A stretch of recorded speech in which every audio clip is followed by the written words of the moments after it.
Hello বন্ধুরা, আজকে আমি ইলিশ মাছের মুড়ো দিয়ে পুঁই শাক, কচুরমুখী, আলু দিয়ে চচ্চড়ি তৈরি করব।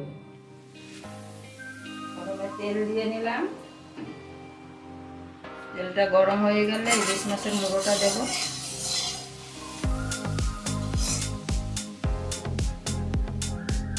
তেলটা গরম হয়ে গেছে, এবারে ইলিশ মাছের মুড়োগুলো দিয়ে দেবো।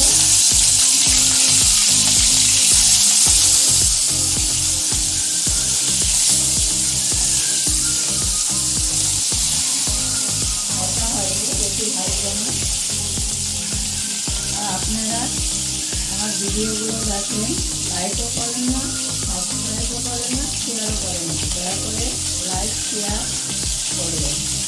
আমি এত কষ্ট করে ভিডিওগুলো তৈরি করি আপনাদের জন্য।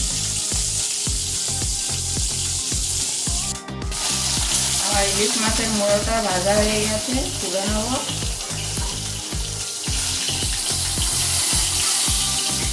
তুলে নিয়ে এবার পাঁচফোড়ন দেবো।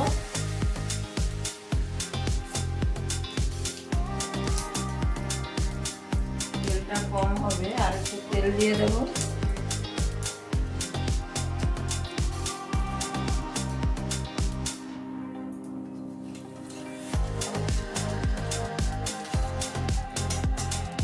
এবার পেঁয়াজ দেবো।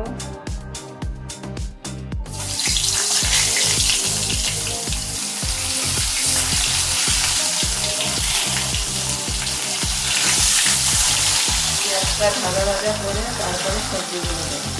আমার পেঁয়াজ ভাজা ভাজা হয়ে গেছে। এবারে দেবো মুখি কচু আর আলু।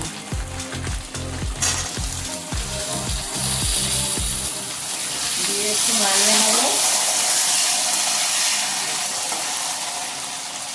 এবারে দেবো পুঁই শাক।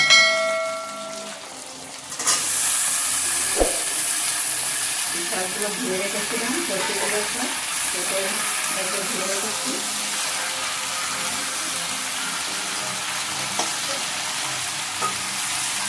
পুঁই শাকগুলো আমার ছাদের গাছে, ছাদে গাছ লাগানো আছে।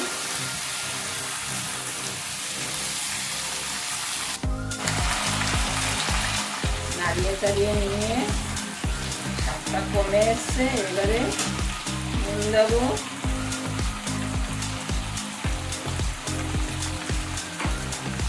হলুদ দেবো,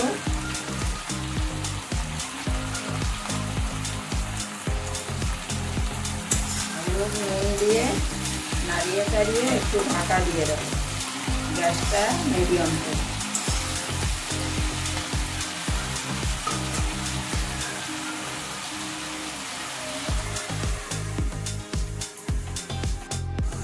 এবারে ঢাকাটা খুলে দেখবো।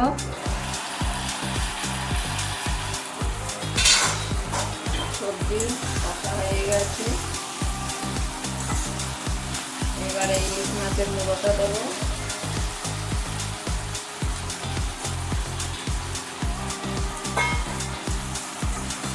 ইলিশ মাছের মুড়োটা দিয়ে নাড়িয়ে চাড়িয়ে মশলা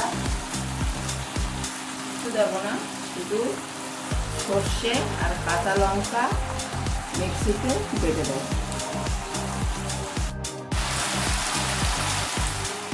সর্ষে আর কাঁচা লঙ্কা বাটাটা দিয়ে দেবো। এবারে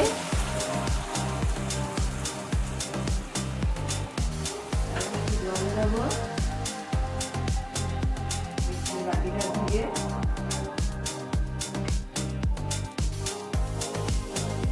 এবারে আবার ঢাকা দিয়ে দেবো। ঢাকাটা নাড়িয়ে মশলাটা উপরে নিচে সমান করে দিয়ে আবার ঢাকা দিয়ে দেবো।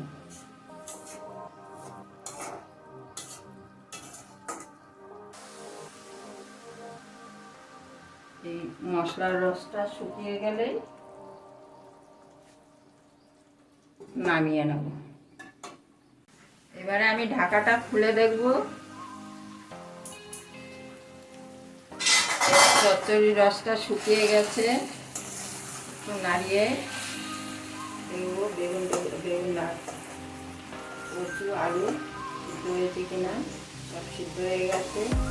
মুড়োটা হালকা ভেঙে দেবে, ভেঙে দিয়ে এবারে নামিয়ে নেব। এইভাবে রান্না করে ইলিশ মাছের মুড়ো দিয়ে পুঁই শাক, কচুর মুখি, আলু দিয়ে এভাবে রান্না করে খাবেন। আমরা তো সবসময় কচু শাক দিয়ে খাই, এভাবেও রান্না করে খাবেন, খুব টেস্টি হয়।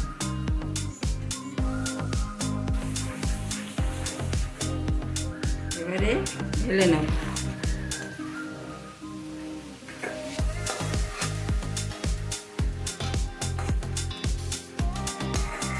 আমার এই রেসিপিটা যদি আপনাদের ভালো লাগে, লাইক, শেয়ার, কমেন্ট এবং সাবস্ক্রাইব করে দেবেন। দয়া করে লাইক, শেয়ার, সাবস্ক্রাইব করে দেবেন।